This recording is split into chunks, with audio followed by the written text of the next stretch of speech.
See? I get my feet up out of it. I know that was a big swarm this spring. I suspect that one may have re-queened itself, because it should have more bees than this one does. Because that was a monster swarm. I mean, that one re-queened. This one re-queened. Yeah. Okay. We killed that one with hop guard. Oh, hop guard.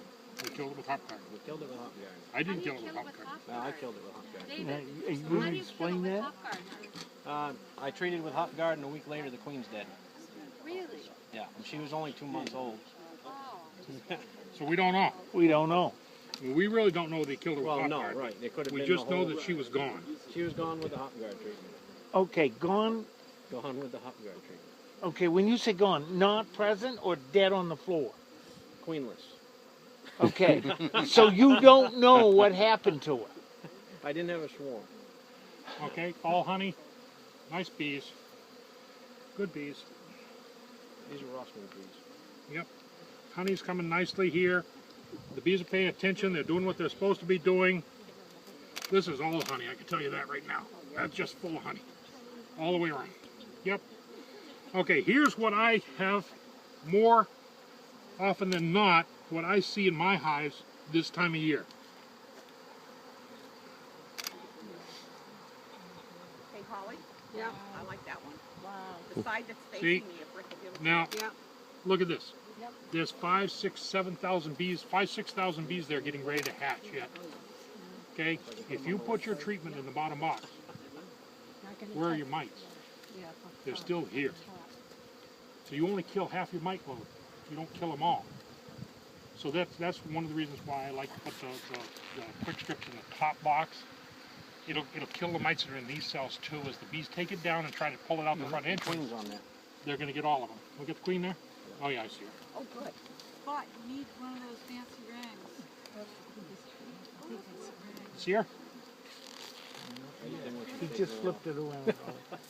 Did she go on the other side? No, No, she's on that side. she's on that Middle front of the side. frame, top third, top third. I saw her there a minute Right ago. at the middle top. Middle top? Right in Oh, here? there she is. Right Yeah, there on yeah, the right on the edge now. Oh, here yeah. she Oh, is. yeah. Down in there where you belong. Down in there where you belong. Come on, get. Thank you. Now she's down in there. She fell off and she went down in there. Again, these bees are preparing for winter in accordance with Rick's rules of beekeeping. They're paying attention. All of this section has been filled with honey. That queen was up there doing nothing. She couldn't lay any eggs because they've already filled all the holes with honey. They've stopped her, which means she has to scurry down to the bottom and lay the eggs down there like she's supposed to. Yeah.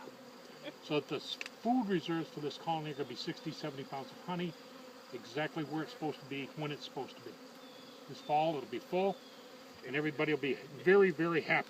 Rick, has he taken supers off that hive? No. No, this is a hive that's just spent all summer building up to strength. Just an observation, Rick. Last week I was in someone else's hive. The bottom of every frame had one row of drone. Yep, yep. And Right I off don't you'll see that. any drone so far. No, this is a typical Italian situation. The drones are gone now. Okay. With Italian bees, one thing you have to understand is July 4th ends swarm season. So anytime after July 4th, the drones begin to be purged and they quit raising new ones. They don't need them, and they know they don't need them. So the tendency for Italian bees is to purge those drones out of there, not raise anymore. They may let them stay there all summer, but they won't raise anymore. So the bottom cells along the bottom where drone comb would normally be, in these corners where you'd see a few drones living, they become non-existent because these bees realize that they don't need drones. Young larvae everywhere, eggs on the outside walls. This has got to go through another whole cycle yet. This one still has at least 14 days, 13 days before all of those bees are going to hatch out and be done with it. There's 4 or 5 day old larvae in there. There's some 2 day old, so we've probably got 18, 19 days before this frame's going to clear itself. And these bees are going to have to move down. Okay? Do they have enough time to do that? Oh, they absolutely do. Well, I'm hoping they do. Yeah. It all depends, you know. what's going to happen in the next 4 days. Right. You know, if we get a frost tomorrow night, it goes down to 14 degrees or something, or 20 degrees, it kills everything, you're probably going to feed them. Right. You probably have to feed them to get them finished up. Now, does that mean when you say feed, does that mean the you have to put the pollen patties on No, this time? no, the sugar syrup. This is sugar. Yeah. 2 to 1. Yep, the heavier 2 to 1 sugar syrup. Okay. I wouldn't worry about the pollen feeding now. Pollen would stimulate them to raise more brood. We don't want them raising more brood. So We that want you them, do in the spring. that you do in the spring. Ah. Then why are the damn suppliers pushing that winter pollen feed right now? To make more money, or Who are they pushing it to? Southern beekeepers. whoever's reading the Who are they? ABJ, or But who are they pushing it to? I mean, they're Right, pushing it to the okay. guys in Virginia, Delaware, Maryland, Georgia, Mississippi. They're not. They really shouldn't be pushing it to us because there's not much we can do with it. For those of you who are really concerned, that's going to be a pretty tough frame to get back in there without killing a few bees, right?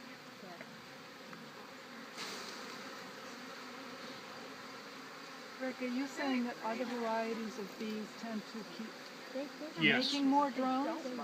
Carniolans and Caucasians, particularly Carniolans, which is our other bee up here. There's not many Caucasians up here now. We used to have a lot of them, but they're pretty much gone. But with Carniolans, they're getting ready to swarm right now Yeah. because they're not smart enough to realize winter's coming. I don't know what it is with Carniolans, but they were swarming last week and the week after they were swarming. And the Italians have shut down months ago from their swarming inclinations. So Carniolans swarm out of season. They'll swarm in August and September. And sometimes it really doesn't hurt the parent colony, but it sure screws up the swarm. The parent colony, because Carniolans winter on so little food, doesn't seem to matter how much is left in there, they can still winter. They winter in a very small cluster on very, very, very little food. So they can survive. But the swarm that went out in the tree hasn't even got time to gather enough food to make it. Yeah. So it's going to be in a tough shape. I have a question about swarm. I had a swarm last week, and I captured it. What do I do with it now? It's in a new box. Put it with the weakest colony you have in your yard. And how do I introduce it to that colony? I was going to do that here today, but I don't know if we're going to get to it. Basically, you got to pick a queen. You need to pick one of the two queens. Don't know what you've got in your yard.